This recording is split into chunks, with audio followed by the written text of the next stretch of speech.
Study IQ IAS, अब तैयारी हुई अफोर्डेबल। दोस्तों, इमेजिन कीजिए कि आप एक यंग एम्बिशियस इंडियन हैं जो काफी लंबे समय से विदेश जाकर पढ़ाई करके अच्छी नौकरी पाने का सपना देख रहे हैं।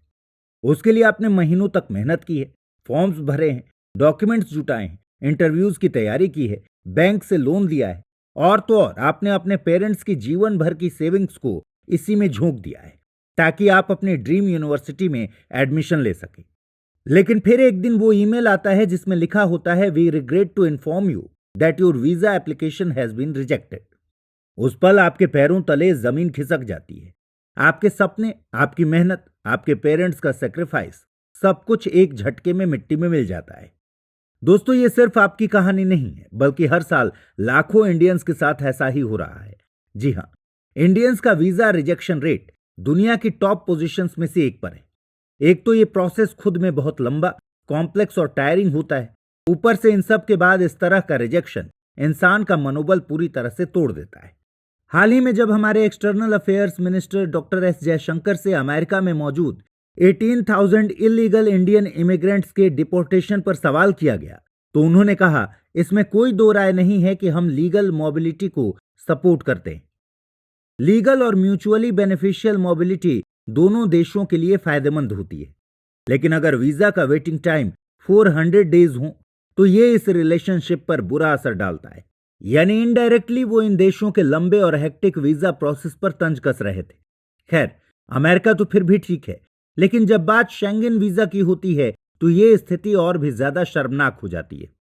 शेंगन वीजा आपको 27 यूरोपियन कंट्रीज के बीच बिना अलग अलग वीजाज के ट्रैवल करने की परमिशन देता है। ये वीजा शॉर्ट टर्म स्टे यानी 90 डेज तक के लिए वैलिड होता है, जो टूरिज्म, बिजनेस या फैमिली विजिट के लिए यूज किया जाता है। तो सवाल ये उठता है कि आखिर ऐसा क्यों हो रहा है? क्यों भारतीयों को इतना ज्यादा रिजेक्शन झेलना पड़ता है? क्या वाकई में इतने इंडियंस अनक्वालिफाइड या अनडिजायरेबल हैं, या फिर बात कुछ और है? क्या ये रिजेक्शन सख्त इमिग्रेशन पॉलिसीज की वजह से है, या फिर कहीं ना कहीं हम इंडियन खुद भी इसके लिए जिम्मेदार हैं? दोस्तों, आज के इस वीडियो में हम इसी मुद्दे को गहराई से समझने की कोशिश करेंगे। साथ ही साथ हम global politics, changing immigration policies और रेशियल बायसेस जैसे उन हिडन फैक्टर्स को भी एक्सप्लोर करेंगे जो इस प्रॉब्लम को और भी ज्यादा कॉम्प्लिकेटेड बनाते हैं। तो यदि आप भी इन सभी सवालों के जवाब जानना चाहते हैं तो हमारे साथ इस वीडियो के एंड तक जरूर बने रहिएगा। आइए अब डिस्कशन को शुरू करते हैं। सबसे पहले तो आपको बता दें कि इस पोस्ट पैंडेमिक एरा में इंडिया की आउटबाउंड टूरिज्म इंडस्ट्री तेजी से रिबाउंड कर रही है। 2024 में जनवरी से अक्टूबर के बीच 25 मिलियन इंडियंस ने दूसरे कंट्रीज में ट्रैवल किया है। ये 2023 के इस पीरियड के मुकाबले 8.5% और 2019 के कंपैरिजन में 12% ज्यादा है। टूरिज्म मिनिस्ट्री के मुताबिक हॉलिडे ट्रैवल अब इंडियंस के फॉरेन ट्रैवल का दूसरा सबसे कॉमन रीजन बन चुका है। लेकिन यहां मुद्दा यह है कि आज इंडियंस दुनिया भर में one of the highest visa rejection face कर रहे हैं। दिसंबर 2024 में सोशल मीडिया पर ऐसी पोस्ट्स की बाढ़ लगी हुई थी जहां लोग यूएई जैसी ट्रैवल फ्रेंडली कंट्री के लिए भी वीजा लेने में मुश्किलें फेस कर रहे थे। यूएई जैसा देश जिसने जनवरी से अक्टूबर 2024 के बीच 24.8% आउटबाउंड इंडियन ट्रैवलर्स को अपने यहां अट्रैक्ट किया, उसने भी अपनी वीजा रिक्वायरमेंट्स को पहले से ज्यादा स्ट्रिक्ट कर दिया है। इसकी वजह से वीजा रिजेक्शंस की संख्या बढ़ रही है। लेकिन ये केवल यूएई की कहानी नहीं है। पोस्ट पैंडेमिक एरा में यूके, ऑस्ट्रेलिया, न्यूजीलैंड और शेंगन एरिया से जुड़े वीजा रिजेक्शन रेट्स में बहुत ज्यादा बढ़ोतरी हुई है। उदाहरण के लिए 2024 में इंडियंस का शेंगन वीजा रिजेक्शन रेट 15.7% था। यानी अप्लाई करने वाले हर 100 इंडियन में लगभग 16 का रिजेक्शन हो जाता था। यानी हर 6 में से एक इंडियन का यूरोप जाने का सपना टूट गया। और तो और ऑस्ट्रेलिया और न्यूजीलैंड जैसे कंट्रीज जो ट्रेडिशनली इंडियन स्टूडेंट्स के लिए पॉपुलर डेस्टिनेशंस रहे हैं, वहां भी visa rejection rates alarming levels पर बढ़ रहे हैं। 2024 में ऑस्ट्रेलिया द्वारा 29.3% इंडियन वीजा एप्लीकेशंस रिजेक्ट की गई, जबकि न्यूजीलैंड ने 32.5% इंडियंस की एप्लीकेशंस को रिजेक्ट किया। यानी कि हर 3 में से एक इंडियन का वीजा रिजेक्ट हो रहा है। कुल मिलाकर हर 100 वीजा एप्लीकेशंस पर रिजेक्शन रेट्स का डेटा कुछ इस तरह से रहा है। इन फिगर से पता चलता है कि इंडियंस के visa rejection rates pre pandemic levels के मुकाबले बहुत ज्यादा बढ़ गए हैं। और यहां गौर करने वाली बात यह है कि न्यूजीलैंड और ऑस्ट्रेलिया में सबसे शार्प इंक्रीमेंट देखा गया है। न्यूजीलैंड में रिजेक्शन रेट्स 20 और ऑस्ट्रेलिया में 14 परसेंटेज पॉइंट से बढ़े हैं। यूके और शेंगन कंट्रीज में यह बढ़ोतरी 6 और 5 परसेंटेज पॉइंट्स के आसपास है। लेकिन यहां इंटरेस्टिंग बात यह है कि यूएस का रिजेक्शन रेट 11 परसेंटेज पॉइंट से कम हुआ है। जी हां, 2019 में यूएस का रिजेक्शन रेट 28% था, जो 2024 में घटकर 16.32% हो गया। लेकिन चिंता का विषय यह है कि यह ग्लोबल ट्रेंड इंडियंस को हर वीजा कैटेगरी में नुकसान पहुंचा रहा है। चाहे आप पढ़ने जाना चाहते हो, काम करने जाना चाहते हो या फिर सिर्फ घूमने जाना चाहते हो। और यह सब केवल इमोशनल या फिजिकल स्ट्रेस ही नहीं, बल्कि अच्छा खासा फाइनेंशियल स्ट्रेस भी देकर जाता है। आप जानकर चौंक जाएंगे कि 2024 में इंडियंस ने वीजा रिजेक्शंस के कारण 664 करोड़ रुपीस की बड़ी रकम का नुकसान झेला है, क्योंकि काफी केसेस में visa application fees non refundable होती हैं। कई देशों में तो pre booked accommodations, travel insurance और फ्लाइट टिकट्स की भी जरूरत होती है, जो कई बार नॉन रिफंडेबल होती हैं। द इकोनॉमिस्ट के article Indian tourists are conquering the world ने लिखा कि रिच वेस्टर्न कंट्रीज इंडियंस को अनवांटेड फील करवाते हैं। टेक्नोलॉजी ड्रिवन बैकग्राउंड चेक्स के कारण यूएस टूरिस्ट वीजा लेना कंपैरेटिवली थोड़ा सिंपल होता है और यहां आपको 10 साल का मल्टीपल एंट्री वीजा मिलता है। लेकिन शेंगन वीजा के लिए तरह तरह के फॉर्म्स, महीनों के bank statements, pay slips, tax returns, financial health का प्रूफ और रिटर्न की इंटेंट तक को दिखाना पड़ता है। और ये ब्यूरोक्रेटिक ग्राइंड तो बड़े से बड़े सीजन ट्रैवलर से लेकर बिजनेसमैन को भी थका सकता है।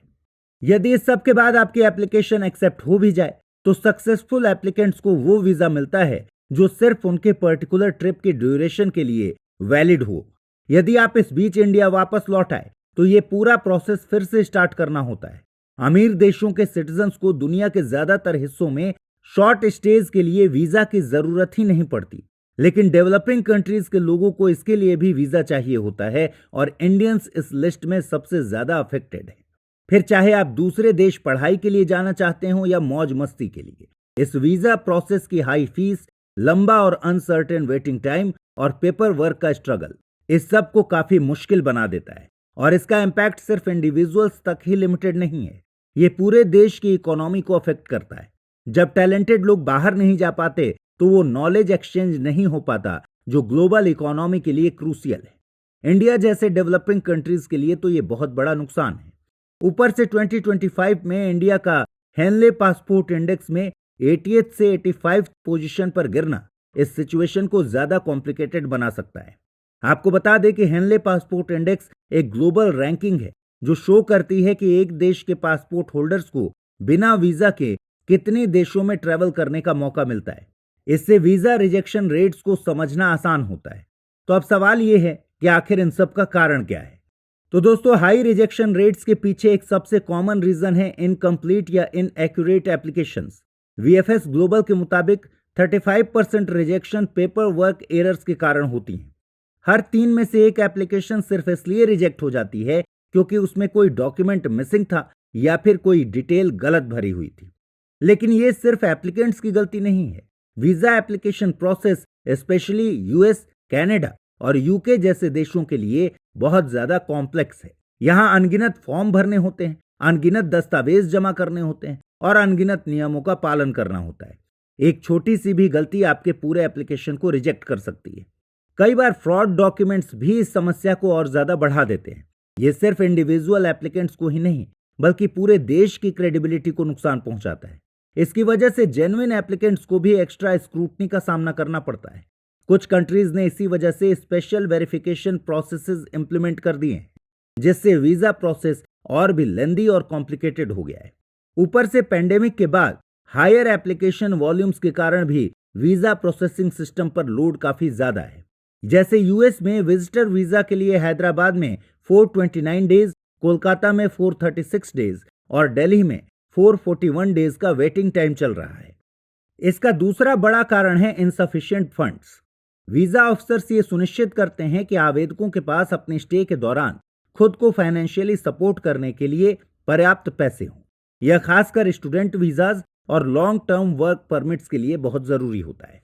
उदाहरण के लिए यूएई जैसे कंट्रीज ने विजिटर वीजा के लिए मिनिमम 5000 एईडी बैंक बैलेंस की रिक्वायरमेंट डाली है। लेकिन यूएस डिपार्टमेंट ऑफ स्टेट के मुताबिक इंडिया से 30% वीजा रिजेक्शंस इसलिए होते हैं क्योंकि एप्लीकेंट्स ये साबित नहीं कर पाते कि उनके पास अपने स्टे को सपोर्ट करने के लिए इनफ फंड है। इसी तरह शेंगेन वीजाज के लिए लगभग 25% ऑफ रिजेक्शन का कारण इनसफिशिएंट या अनवेरिफाइबल फाइनेंशियल डॉक्यूमेंटेशन होते हैं। लेकिन यहाँ एक ट्विस्ट है, ये सिर्फ आपके बैंक अकाउंट के बैलेंस की बात नहीं है। इसमें कई लेयर्स होती हैं जो इस इशू को और ज्यादा कॉम्प्लिकेटेड बना देती हैं। वीजा ऑफिसर्स आपके फंड्स और उनकी लेजिटिमेसी की भी जांच करते हैं। अगर आपके अकाउंट में अचानक से कोई बड़ी रकम आई है तो वो सस्पिशियस लग सकता है। कई लोग अपने रिलेटिव्स या फ्रेंड्स से पैसे उधार लेते हैं, लेकिन ये स्ट्रेटजी बैकफायर कर सकती है अगर आप इन फंड्स का प्रॉपर एक्सप्लेनेशन नहीं दे पाते तो। फिर एक मुद्दा एक्सचेंज रेट का भी होता है। जो अमाउंट इंडिया में काफी ज्यादा लगती है वो डेवलप्ड कंट्रीज में बहुत कम हो सकती है। जैसे 10 लाख रुपए इंडिया के लिए काफी बड़ी रकम है, लेकिन ये सिर्फ लगभग $12,000 के बराबर है, जो अमेरिका या यूके में एक साल के खर्च के लिए इनफ नहीं हो सकता। ऊपर से 2024 में शेंगेन, यूके और न्यूजीलैंड जैसे देशों ने अपनी टूरिस्ट वीजा फीस को भी शार्पली इंक्रीज किया है। शेंगेन वीजा फीस को 12% इंक्रीज किया गया है, जो एडल्ट्स के लिए 90 यूरो यानी 8000 के करीब और चिल्ड्रन के लिए 45 यूरोज यानी 4000 रुपीज के करीब हो गई है। इसके साथ साथ यूरोपियन यूनिवर्सिटी इंस्टीट्यूट की एक स्टडी के मुताबिक वीजा फीस के लिए गरीब देशों के सिटीजन्स को अमीर देशों के कंपैरिजन में ज्यादा पैसा देना पड़ता है, और जब ये फीस नेशनल इनकम्स के हिसाब से मेजर की जाती हैं तो गैप और भी ज्यादा बढ़ जाता है। उदाहरण के लिए यूके जैसे देश की वीजा फीस लगभग $146 के आसपास है। यहां आपको बता दें कि इन हाई वीजा फीस का काफी बड़ा फायदा आउटसोर्सिंग कंपनीज भी उठा रही हैं। आउटसोर्सिंग कंपनीज अब सरकारों के लिए 40% वीजा एप्लीकेशंस हैंडल कर रही हैं। वीएफएस ग्लोबल, टीएलएस कॉन्टैक्ट और बीएलएस इंटरनेशनल मार्केट का 70% से ज्यादा कंट्रोल करती हैं, जिसमें केवल वीएफएस का शेयर आधा है। वीएफएस ने 2008 में 25 गवर्नमेंट्स के लिए 6 मिलियन एप्लीकेशंस प्रोसेस की थी, लेकिन 2022 तक ये संख्या 26 मिलियन एप्लीकेशंस तक पहुंच गई, वो भी 67 गवर्नमेंट्स के लिए। इन्वेस्टमेंट फर्म नुआमा ग्रुप के मुताबिक visa outsourcing industry 9% annual growth के साथ 2030 तक $5 बिलियन क्रॉस करने वाली है। इसमें तो कोई शक नहीं कि गवर्नमेंट्स के लिए वीजा एक अच्छा रेवेन्यू सोर्स होता है। आप जानकर चौंक जाएंगे कि 2023 में यूरोपियन यूनियन ने वीजा फीस से $900 मिलियन कमाए हैं। लेकिन इसके साथ आउटसोर्सिंग फर्म्स को जो सर्विस फी देनी पड़ती है वो ट्रैवलर्स के लिए एडिशनल बर्डन बन जाती है। एग्जाम्पल के लिए इंडियंस को शेंगेन वीजा के लिए $23 एक्स्ट्रा देना पड़ता है। फिर इसमें कुछ ऑप्शनल एड ऑन्स भी होते हैं जो एक्सपीरियंस को ज्यादा कंफर्टेबल या फिर बस बेरेबल बना देते हैं। उदाहरण के लिए $30 में आप रेगुलर आवर्स के अलावा भी पेपर वर्क सबमिट कर सकते हैं और $200 में आप घर से वीजा एप्लीकेशंस को प्रोसेस कर सकते हैं। ये एक्स्ट्राज काफी प्रॉफिटेबल होते हैं। इंडिया में बेस्ड बीएलएस इंटरनेशनल अपने रेवेन्यू का लगभग 1/3 ऐसे ही वैल्यू एडेड सर्विसेज से कमाती है। इसका प्रॉफिट मार्जिन 20% तक है। ऊपर से गवर्नमेंट्स आउटसोर्सिंग को ये कहकर डिफेंड करती हैं कि फाइनल डिसीजन अभी भी कॉन्सुलेट्स ही लेते हैं। प्राइवेट कॉन्ट्रैक्टर्स तो सिर्फ एडमिनिस्ट्रेटिव लोड को कम कर देते हैं। हालांकि इसका वीजा रिजेक्शन रेट से सीधा संबंध नहीं है, लेकिन ये सब वीजा एप्लीकेंट्स का फाइनेंशियल बर्डन काफी बढ़ा देता है। खैर, अपनी कहानी पर वापस लौटें तो हाई वीजा रिजेक्शन का एक और बड़ा कारण है प्रीवियस इमिग्रेशन वायलेशंस। अगर कोई व्यक्ति पहले कभी किसी देश के इमिग्रेशन लॉज का उल्लंघन करता है तो उसकी फ्यूचर वीजा एप्लीकेशंस पर उसका नेगेटिव असर पड़ता है। ये एक ऐसा फैक्टर है जो उनके एप्लीकेशंस को सालों साल हॉन्ट करता है। वीजा इंफॉर्मेशन सेंटर के डेटा के अनुसार अमेरिका जैसे देशों में प्रीवियस ओवरस्टेज भी रिजेक्शन का बड़ा कारण बन जाते हैं। यानी अगर आप वहां पहले कभी वीजा लिमिट से ज्यादा समय के लिए रह गए हों तो आपके फ्यूचर के एप्लीकेशन के रिजेक्शन की पॉसिबिलिटी काफी ज्यादा हो जाती है। छोटे छोटे वायलेशंस भी कई बार बड़ी दिक्कतें बन जाती हैं। उदाहरण के लिए अगर आपने स्टूडेंट वीजा पर पार्ट टाइम नौकरी या फिर टूरिस्ट वीजा पर बिजनेस एक्टिविटीज की हों तो ये सब आपके अगले एप्लीकेशन के लिए रेड फ्लैग्स बन सकते हैं। ये वायलेशंस आपके रिकॉर्ड में परमानेंटली दर्ज हो जाते हैं और भविष्य में आपके खिलाफ इस्तेमाल होते हैं। साथ ही साथ embassy of France in India के अनुसार जिन एप्लीकेंट्स का वीजा पहले रिफ्यूज हो चुका है, उनके अगले एप्लीकेशंस के रिजेक्ट होने की पॉसिबिलिटी 45% तक हो जाती है, खासकर अगर पहली बार में रिजेक्शन के कारण सीरियस थे। यहां आपको बता दें कि इमिग्रेशन वायलेशंस की सीवियरिटी के हिसाब से इनके कॉन्सिक्वेंसेज अलग अलग हो सकते हैं। माइनर वायलेशंस जैसे वीजा एक्सपायरी के बाद कुछ दिन एक्स्ट्रा रहना आमतौर पर टेम्पररी बैन या फिर जांच का कारण बनता है, लेकिन फ्रॉड या इलीगल काम करने जैसे बड़े वायलेशंस परमानेंट बैन या फिर इवन लीगल एक्शन का भी कारण बन सकते हैं। दोस्तों, अमेरिका में 9/11 के आतंकी हमले के बाद से खास तौर पर सख्ती बहुत ज्यादा बढ़ गई है। इसीलिए इनका इमिग्रेशन सिस्टम सिर्फ टेररिज्म या बड़े क्राइम्स ही नहीं बल्कि छोटे मोटे ऑफेंसेस को लेकर भी काफी प्रॉब्लम क्रिएट करता है। ग्लोबल डेटा इंसाइट्स के मुताबिक यूनाइटेड स्टेट्स और ऑस्ट्रेलिया जैसे स्ट्रिक्ट इमिग्रेशन पॉलिसीज वाले कंट्रीज में ड्राइविंग वायलेशंस जैसे माइनर इश्यूज वाले एप्लीकेशंस का 90% रिजेक्शन रेट है। ये स्टैटिक्स हमें दिखाता है कि देश अपनी बॉर्डर्स की सिक्योरिटी कितनी सख्ती से मेंटेन कर रहे हैं। हालांकि किसी भी कंट्री के द्वारा अपने सिक्योरिटी के लिए कड़ाई करना बुरी बात नहीं है, लेकिन थर्ड वर्ल्ड कंट्रीज से आने वाले लोगों के प्रति उनका एक अलग रवैया उनके रेशियल माइंडसेट को दर्शाता है। खैर, यहाँ एक और बड़ा फैक्टर होता है होम कंट्री से स्ट्रॉन्ग टाइज की कमी। जी हाँ, वीजा ऑफिसर्स ये सुनिश्चित करते हैं कि एप्लीकेंट्स अपने विजिट या स्टडी पीरियड के बाद अपने घर वापस लौट जाएंगे, लेकिन स्ट्रॉन्ग टाइज का कॉन्सेप्ट काफी सब्जेक्टिव और कॉम्प्लेक्स होता है, जो कभी कभी रिजेक्शन का कारण बनता है। ग्लोबल वीजा सॉल्यूशंस की एक स्टडी के अनुसार लगभग 40% वर्क और टूरिस्ट वीजा रिजेक्शंस इसलिए होती हैं क्योंकि एप्लीकेंट ये प्रूव नहीं कर पाता कि उसके पास वापस लौटने का पर्याप्त इंसेंटिव है। यह खासकर यंग सिंगल एप्लीकेंट्स के लिए प्रॉब्लमेटिक है, जिनके इंडिया में स्ट्रॉन्ग फैमिली टाइज या प्रॉपर्टी नहीं है। इस मुद्दे को और भी ज्यादा कॉम्प्लिकेट करता है सोशल मीडिया स्क्रीनिंग। आजकल कई देश वीजा प्रोसेस के दौरान एप्लीकेंट्स के सोशल मीडिया प्रोफाइल्स की भी जांच करती हैं, जिससे सिक्योरिटी कंसर्न्स बढ़ जाते हैं। सिक्योरिटी कंसर्न्स सिर्फ इंडिविजुअल लेवल पर ही नहीं बल्कि नेशनल लेवल पर भी ऑपरेट करते हैं। कुछ कंट्रीज कुछ नेशनैलिटीज के खिलाफ एक्स्ट्रा कॉशियस होते हैं, खासकर अगर उनके होम कंट्रीज में पॉलिटिकल इंस्टेबिलिटी या फिर सिक्योरिटी इश्यूज हैं। उदाहरण के लिए यूएई ने हाल ही में कुछ अफ्रीकन कंट्रीज के सिटीजन्स के खिलाफ स्ट्रिक्ट वीजा पॉलिसीज लागू की हैं। कई बार दो देशों के बीच डिप्लोमेटिक टेंशंस के कारण भी वीजा एक्सेप्टेंस पर बुरा असर पड़ता है। उदाहरण के लिए लास्ट ईयर जब इंडिया और कनाडा की डिप्लोमेटिक टेंशन अपने पीक पर थी, तब कनाडा के टूरिस्ट वीजा के लिए इंडियंस की अप्रूवल रेट्स में काफी गिरावट आ गई थी। एक समय पर यह 80% से घटकर 20% तक गिर गई थी, खासकर पंजाब से आवेदन करने वालों के लिए। उसी तरह इंडिया ने भी टेम्परेरी रूप से कैनेडियन सिटीजन्स के लिए वीजा निलंबित कर दिए थे। हालांकि बाद में वीजा प्रोसेसिंग को फिर से शुरू किया गया, जिसमें बिजनेस और मेडिकल वीजा को प्रायोरिटी दी गई। तो दोस्तों, कुल मिलाकर इन्हीं सब कारणों की वजह से इंडियंस का वीजा रिजेक्शन रेट इतना ज्यादा बढ़ रहा है। लेकिन जैसे जैसे डेवलपिंग कंट्रीज में डिस्पोजेबल इनकम बढ़ रही है और पेंडेमिक के बाद ट्रैवल का रिबाउंड हो रहा है, ये मार्केट और तेजी से बढ़ रहा है। ऐसे में कुछ देशों की रेस्ट्रिक्टेड बॉर्डर पॉलिसीज सिर्फ इंटरनेशनल ट्रैवल को ही कठिन नहीं बनाती, बल्कि देशों की इकोनॉमी को भी बड़ा नुकसान पहुंचाती हैं। द इकोनॉमिस्ट के अनुसार 2010 से 2023 तक भारतीय यात्रियों का ओवरसीज खर्च $33 बिलियन तक बढ़ा है। साथ ही वैलिड इंडियन पासपोर्ट्स की संख्या 52 मिलियन से बढ़कर 93 मिलियन हो गई है। यूएन टूरिज्म के आंकड़ों की माने तो इंडिया और चाइना जैसे कंट्रीज के पर्यटक सबसे ज्यादा खर्च करते हैं। फ्रेंच थिंक टैंक सेपी की एक रिसर्च ने यह प्रूव किया है कि वीजा रेस्ट्रिक्शंस बायलैटरल ट्रेड को भी भारी रूप से घटाती। इसलिए अब समय आ गया है कि देश अपनी वीजा पॉलिसीज को नए नजरिए से देखें। ये सिर्फ आर्थिक फायदे तक लिमिटेड नहीं है, बल्कि सांस्कृतिक और डिप्लोमेटिक संबंधों को भी मजबूत करने का मौका है। ट्रैवल को आसान बनाकर और पॉलिसीज को ज्यादा इंक्लूसिव बनाकर देश न सिर्फ ग्लोबल कोलैबोरेशन को बढ़ावा दे सकते हैं, बल्कि फ्यूचर की कल्चरल डायनामिक्स और स्ट्रैटेजिक अलायंसेस को भी नई दिशा दे सकते हैं। तो दोस्तों, आज के इस वीडियो में इतना ही। कल मुलाकात होगी एक नए टॉपिक के साथ। अपना ख्याल रखिए। Good bye. Study IQ IAS, अब तैयारी हुई अफोर्डेबल।